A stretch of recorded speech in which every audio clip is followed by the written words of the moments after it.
So we start off the shoulder examination by looking at the patient first, and we look from the front to begin with. What we look for initially are any scars or any wasting. So looking from the front and comparing sides at all times, looking for any wasting or any scars, looking at the deltoid and the pectoralis major. Then we turn the patient round to the side, once again looking at the deltoid, always comparing sides, and then finally looking from the back, looking carefully at the supraspinatus and infraspinatus fossa, getting down low and checking to see if there's any type of wasting of either of those muscles or of the infraspinatus.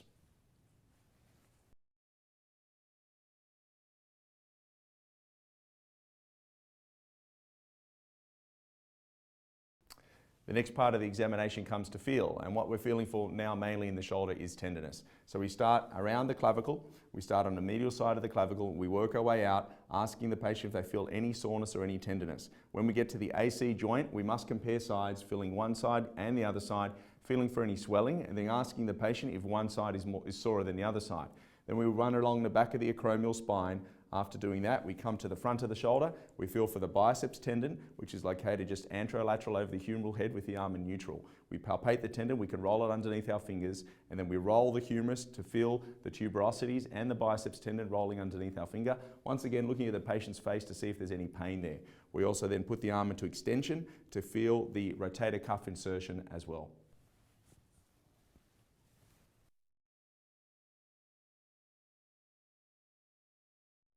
Okay, now we're up to moving the arm, and we initially start by looking at scapulothoracic symmetry and particularly the symmetry of motion. So with the patient facing away from us, we ask him to lift both arms up in front of him. So just lift both arms up straight all the way up and then bring them down slowly, and we're looking at the scapula to see if there's any asymmetry between the motion, if one scapula wings and comes off the thorax as well.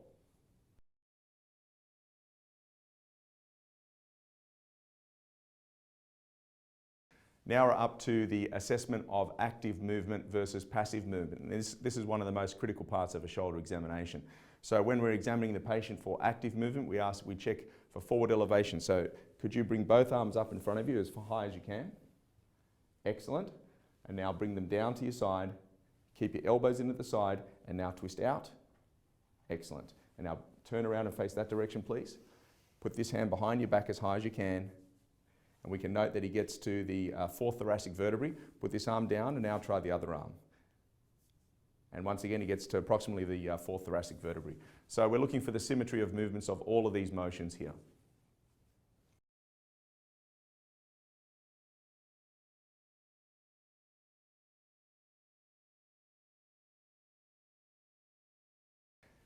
Now, having assessed the range of motion, we can now test power. So initially we test for forward elevation. So bring both arms up, just in front of you like this, roll the arms in, and this is testing particularly for supraspinatus. So keeping your arms there strong, don't let me push them down.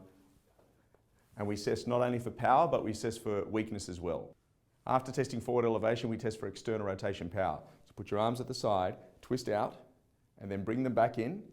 Now keep your arms there and do not let me push them in. Hold them there strong, hold them there strong. Excellent. Once again, testing for power and looking for any pain on the part of the patient. Now we test for internal rotation power. So arms at the side like this. Hold it there and do not let me push them out. Hold it there strong, strong, strong. Excellent. Okay, now we're going to test for the power of the subscapularis with a bear hugger test. Put this hand up on that side there. Bring the arm up. Keep it there and do not let me lift it off. Hold it there strong. Excellent.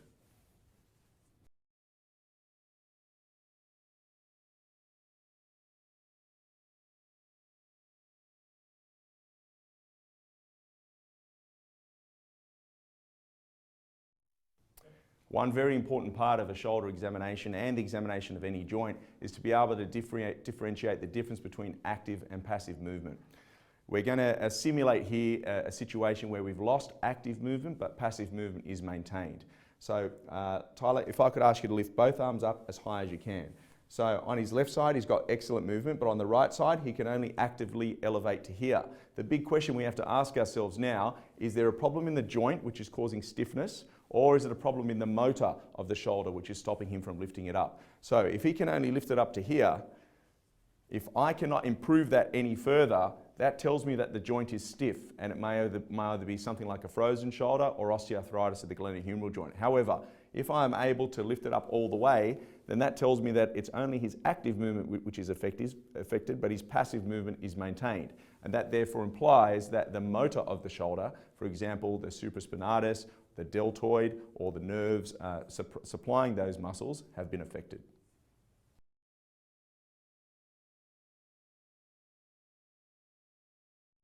Now I'd like to demonstrate the situation where you have both a limitation in active and passive motion.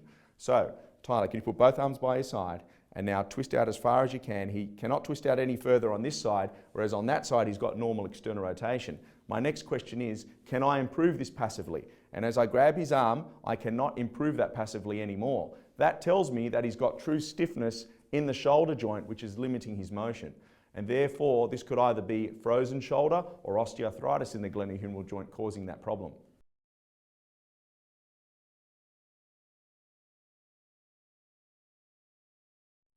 I'm now going to do a knees impingement sign. So what we're going to do is lift both arms up, Tyler, take them up as high as you can, and we watch his face. And on the right side, as he gets to the top, he gets pain. Is the pain over the top of the shoulder here? Yes. So this is positive knees impingement sign.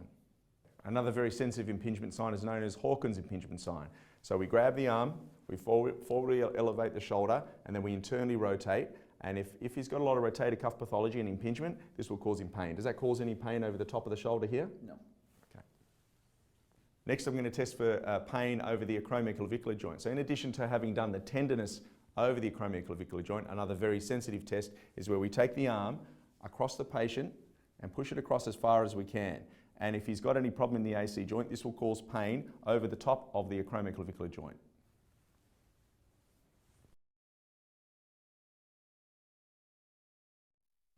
Now we're going to assess somebody and simulating that they've got a rotator cuff tear involving supraspinatus, and we're looking for a painful arc. So Tyler, take both arms out sideways, and we're looking to see if he gets any pain. Starts there. So he's got pain heading all the way up. Stops there. Okay, so his pain is gone now. And when he comes down, do you have any pain? It's worse coming down. Yeah, so classically these patients have a lot more pain also bringing the arm down, and he had a painful arc from 60 to 120 degrees, which is very common with somebody with a rotator cuff tear.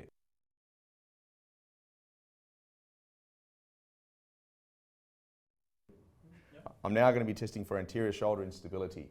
Tyler, as I bring your arm back, you let me know if you feel like your shoulder's going to pop out. Try to keep your muscles as relaxed as possible. So here we go, bringing the arm up into abduction and external rotation. Stop. Okay, now I'm going to do the relocation maneuver. Let me know if this makes your shoulder feel better. Yes, it does. Okay.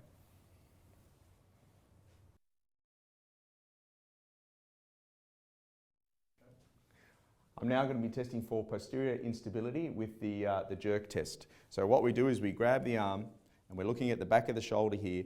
As we forward reflex the arm and adduct the arm, we're looking to see if the humeral head subluxes out the back of the glenohumeral joint. After we've achieved the subluxation in somebody who does have posterior instability, we then bring the arm back into extension and bring the arm to the side, and we'll feel a jerk as the glenohumeral joint is relocated into the socket. All right, now I'm going to do the sulcus sign. So relaxing your muscles as much as you can, I'm going to pull down on the arm and I'm looking to see if there is a sulcus forming at just underneath the acromion here. And it's very important to compare sides and do that on both sides. Now I'm going to test for translation. So with the patient relaxed, Tyler, just relax your shoulder as much as possible. I gently hold the elbow, I grab the humerus and I translate the shoulder anteriorly and I translate it posteriorly as well, looking to assess the amount of translation and most importantly comparing it side to side.